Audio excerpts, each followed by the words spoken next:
Hello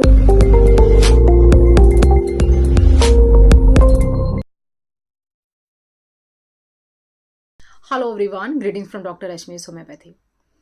आज की इस वीडियो में हम जानेंगे उन टॉप 10 बीमारियों के बारे में जिसके सबसे अच्छे रिजल्ट्स होम्योपैथी से मिलते हैं। होम्योपैथी में सब लोग जो इलाज लेते हैं, ज़्यादातर केसेस में ऐसा देखा जाता है कि वो बहुत तरह के इलाज लेने के बाद ही यहाँ पर आते हैं। अगर उनको दूसरे सिस्टम से आराम नहीं मिल रहा होता है, देन ओनली उनके दिमाग में आता है कि चलिए हम एक बार होम्योपैथी भी ट्राई कर लेते हैं। ऐसा नहीं है कि सभी लोग ऐसा करते हैं। बहुत सारे लोग सालों साल से सिर्फ होम्योपैथिक मेडिसिन लेते हैं और होम्योपैथी की दवाइयाँ उनको ज़्यादा अच्छा असर करती है जिन्होंने शुरू से होम्योपैथिक दवाइयाँ ली हुई होती हैं। आज का ये जो डेटा है उन टॉप 10 बीमारियों के बारे में है, जो अगर आप इनमें से कोई भी अगर आपको बीमारी होती है तो सबसे ज़्यादा सक्सेसफुल रेट आपको होम्योपैथी से इसमें मिलेंगे। सबसे पहले जो बीमारी होती है उसका नाम है IBS, इरिटेबल बाउल सिंड्रोम।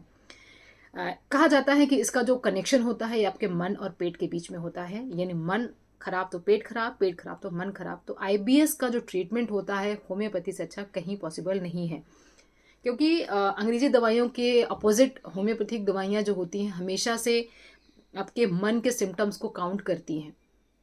तो जो भी सिम्टम्स आपके पेट में आ रहे हैं, सिर्फ हम उनको देखते नहीं हैं, बल्कि आपके मन की अवस्था, stress, anxiety, triggering factors, food, diet, lifestyle, सब चीज़ को कंसिडर करते हैं। Then only a successful case of IBS is treated. तो IBS के ट्रीटमेंट के लिए बहुत ज़्यादा ज़रूरी है कि आप पूरी डिटेल में केस टेकिंग करें। इसके लिए सालों साल दवाइयाँ खाने की ज़रूरत नहीं है। होम्योपैथी की अगर हम कोर्स की बात करें तो 6 महीना से लेकर 8 महीने तक या 1 साल के अंदर पूरी तरह से IBS आपका ख़त्म हो जाता है। अदरवाइज कहा जाता है कि IBS कभी ठीक हो नहीं सकता है। अगली बीमारी की बात करते हैं जिसका सबसे अच्छा रिजल्ट होम्योपैथी में रहता है, वो है माइग्रेन।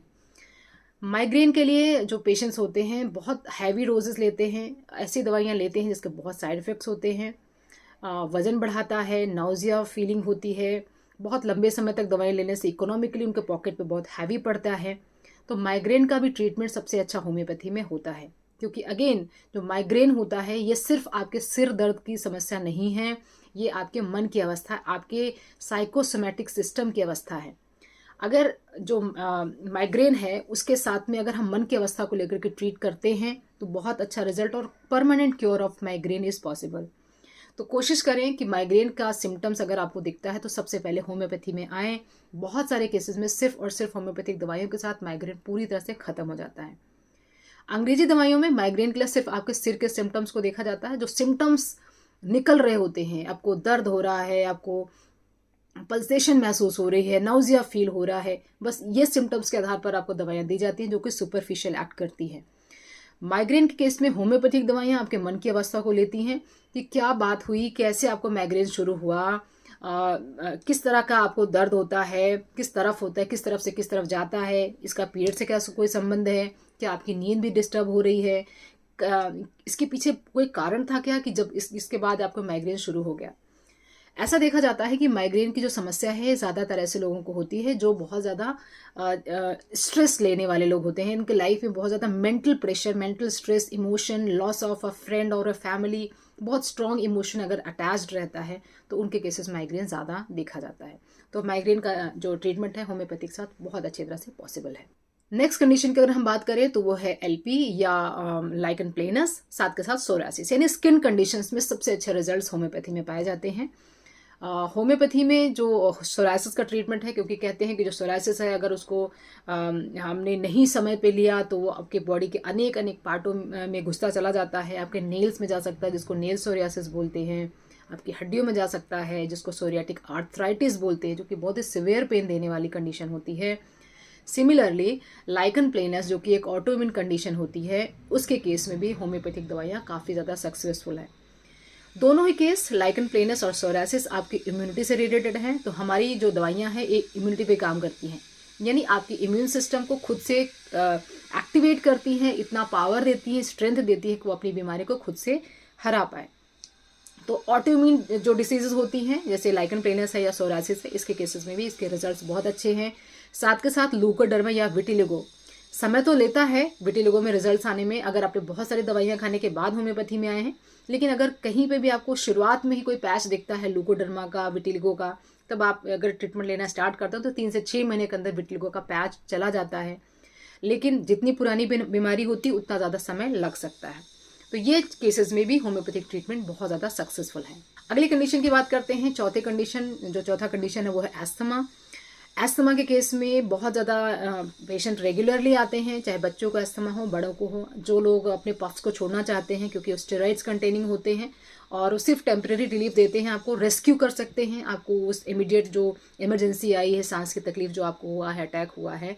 बट अगर आपको बार बार एस्थमा का अटैक नहीं आए तो इसके लिए उन ट्रिगर्स को शांत करना है, उन एलर्जेंस को शांत करना है, जो hyper sensitivity of the immune system है उसको थोड़ा शांत करने के लिए होम्योपैथिक दवाइयाँ बहुत सक्सेसफुल है। एस्थमा के लिए बहुत सारी दवाइयाँ हैं, ग्रिंडेलिया है, स्पॉन्जिया है, नेट्रम सल्फ है, ब्लाटा ओरिएंटालिस है, बहुत सारी लंबी लिस्ट है। लेकिन अगेन पेशेंट के सिम्टम्स को देख करके हम डिसाइड करते हैं कि किस पेशेंट को कौन सी दवा देनी है। तो अगर एस्थमा के सिम्टम्स हैं तो बहुत ही हद तक आप होम्योपैथिक दवाइयाँ लेकर के इसको पूरी तरह से ठीक कर सकते हैं। नेक्स्ट टॉपिक आता है पीसीओडी का। पीसीओडी एंड पीसीओएस एक लाइफस्टाइल डिसऑर्डर है जो कि बहुत ही ज़्यादा अभी देखने को मिल रहे हैं। हर 4 में से 1 महिला को पीसीओडी या पीसीओएस की प्रॉब्लम है। तो आप समझ सकते हैं कि कितनी ज़्यादा ये अभी बहुत ज़्यादा फैल चुकी है प्रॉब्लम। ये आपके वेट से रिलेटेड है, आपके हार्मोनल डिस्टर्बेंसेस के लिए है। तो अगर आप पीसीओडी या पीसीओएस का ट्रीटमेंट लेते हैं तो बिना साइड इफ़ेक्ट के आपको ये लंबे समय तक आपके हार्मोन बैलेंस करने में हेल्प करती है। साथ के साथ अगर हेयर फॉल की प्रॉब्लम हो रही है पीसीओडी पीसीओएस के कारण, या बहुत दूसरे जो इश्यूज़ आ रहे हैं उसमें भी बहुत ज़्यादा हेल्प करती है। पीसीओडी पीसीओएस में भी अगेन समय लगेगा, लेकिन ये पूरी तरह से आपके हार्मोन्स बैलेंस हो जाएंगे और साथ में आपको आफ्टर मैरिज या अगर आपकी शादी हो चुकी है उसके बाद भी आपकी जो हार्मोनल जो हेल्थ है वो मेंटेन रहेगी, अच्छी हो जाएगी। तो आप इसके लिए होम्योपैथिक ट्रीटमेंट ज़रूर लें। एक बहुत इंपॉर्टेंट केस है जिसमें हम सबसे ज़्यादा होम्योपैथिक में सक्सेसफुल होते हैं, वो है मेंटल हेल्थ। मेंटल हेल्थ की बहुत लंबी लिस्ट है, बहुत सारी बीमारियां जिसके लिए मेंटल हेल्थ के लोग लेते हैं ट्रीटमेंट। आजकल सबसे ज़्यादा लोग ले रहे हैं, जैसे जीएडी है, जनरलाइज एंग्जाइटी डिसऑर्डर है। हर वक्त मन चिंता में रहता है, अशांत रहता है, एंग्जाइटी होती है, कॉन्फिडेंस की कमी है, सोशल एंग्जाइटी है। ये सारे केसेस में डिप्रेशन है, बाइपोलर है, एंगर मैनेजमेंट है। तो इन सारे केसेस में होम्योपैथी बहुत अच्छा रिस्पॉन्स देती है। तो जो लोग साइकेट्रिक ट्रीटमेंट नहीं लेना चाहते हैं, बहुत लंबे समय तक हैवी डोजेस पे नहीं रहना चाहते हैं और पूरी लाइफ लॉन्ग चलती हैं या साइकेट्रिक डोजेस और इस पे डिपेंडेंस हो जाती है आपकी, ये दवाइयाँ कभी ख़त्म नहीं होती हैं। ये हो सकता है कि आपकी डोज बढ़ती चली जाए लेकिन आप इनको छोड़ नहीं सकते हैं। होम्योपैथिक दवाइयों के साथ ऐसा नहीं है। आपका कोर्स भी ख़त्म होता है, आपको टाइम बताया जाता है, साथ के साथ आपको अगर दवाइयाँ छूट भी जाती है तो कोई भी विड्रॉल सिम्टम्स नहीं आते हैं कि आप एकदम हाइपर हो जाएं, एकदम से आउट ऑफ कंट्रोल हो जाएं, सुसाइडल थॉट्स आने लग जाएं। तो ऐसा नहीं होता है। तो सबसे ज़्यादा जो मेंटल हेल्थ के केसेस में होम्योपैथी बहुत ज़्यादा सक्सेसफुल है और बहुत से लोग अपने साइकेट्रिक ड्रग्स को छोड़ करके होम्योपैथी में शिफ्ट होना चाहते हैं। वो कैसे शिफ्ट हो सकते हैं उसके लिए मैं एक सेपरेट वीडियो बनाऊंगी जिसमें आप पूरा डिटेल में देख सकते हैं। तो ये केसेस में, मेंटल हेल्थ के केसेस में होम्योपैथी बहुत ज़्यादा सक्सेसफुल है। नेक्स्ट एक बहुत इंपॉर्टेंट केस है वो है हेयर फॉल का। हेयर फॉल है, डैंड्रफ है या स्किन की और दूसरी कोई कंडीशन है, उसमें भी बहुत ज़्यादा सक्सेसफुल है होम्योपैथी। अगर हेयर फॉल हो रहा है, हेयर थिनिंग हो रहा है, या अगर आपको बाल्डनेस आ रही है, एलोपेशिया हो रहा है, तो उसके केसेस में भी होम्योपैथिक दवाइयाँ काफ़ी ज़्यादा सक्सेसफुल हैं और बहुत सारे लोग इसको अप्रोच करते हैं ट्रीटमेंट के लिए। नेक्स्ट एक बहुत इंपॉर्टेंट चीज़ है वो है ऑटिज़म। ऑटिज़म के लिए जिसको कहा जाता है कि ट्रीटेबल नहीं है, ये क्योरेबल नहीं है और बच्चा हमेशा ऐसे ही रहेगा, उसके केसेस में भी ट्रीटमेंट है होम्योपैथी का बहुत ही ज़्यादा अच्छा है। ऑटिज़म के ऊपर मैंने कम से कम 6-7 वीडियो अभी तक बना चुकी हूँ। सारी इन्फॉर्मेशन आपको, latest information about homeopathy and the autism मैं आपको प्रोवाइड करती रहती हूँ। तो ऑटिज़म जैसे ही आपको पहचान होती है, आपने असेसमेंट कराया, बच्चे का ऑटिज़म पॉजिटिव आया, तो आप इसके ट्रीटमेंट होम्योपैथी में स्टार्ट कर दें। साथ में ऑक्यूपेशनल थेरेपी या स्पीच थेरेपी देते रहें। ऑटिज़म बहुत हद तक कंट्रोल हो जाता है और बच्चा बिल्कुल नॉर्मल लाइफ जी सकता है। नेक्स्ट एक बहुत इंपॉर्टेंट केस जहाँ पर होम्योपैथी बहुत ज़्यादा सक्सेसफुल है, एलर्जीज के केसेस में, चाहे वो मिल्क एलर्जी हो, डस्ट एलर्जी हो, पॉलन एलर्जी हो या किसी भी तरह की आपको एलर्जी हो, तो एलर्जीज़ के लिए होम्योपैथिक ट्रीटमेंट बहुत ज़्यादा सक्सेसफुल है।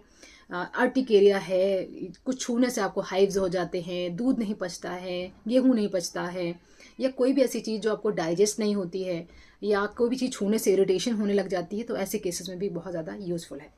तो ये सारे जो 10 इंपॉर्टेंट टॉपिक्स हमने आज कवर किए हैं, ये बहुत ज़्यादा सक्सेसफुली होम्योपैथी से ट्रीट किए जाते हैं, या यूँ कह सकते हैं कि these are the top 10 homeopathic cases that give the most successful rate. तो इन प्रॉब्लम्स के लिए, ना सिर्फ इन प्रॉब्लम्स के लिए बल्कि बहुत सारे और केसेस के लिए आप होम्योपैथी ट्रीटमेंट ज़रूर लें। थोड़ा सब्र रखें, बहुत ज़्यादा आपको हेल्पफुल होता है ट्रीटमेंट। ये वीडियो बाकी लोगों के साथ भी शेयर करें सो दैट उनको इन्फॉर्मेशन पहुंच पाए। और आप लोगों में से बहुत सारे लोगों ने मुझे सब्सक्राइब तो किया है लेकिन नोटिफिकेशन आइकन को प्रेस नहीं किया है, जैसे कि वीडियो पब्लिश होते ही आपको नोटिफिकेशन नहीं मिल पा रही है, तो जल्दी से नोटिफिकेशन बेल को प्रेस कर दे। साथ के साथ मुझे इंस्टा पे भी फॉलो कर ले अगर आपको ऐसे ही हेल्थ रिलेटेड रील्स देखना पसंद है। Wishing a very good health. Thanks for watching.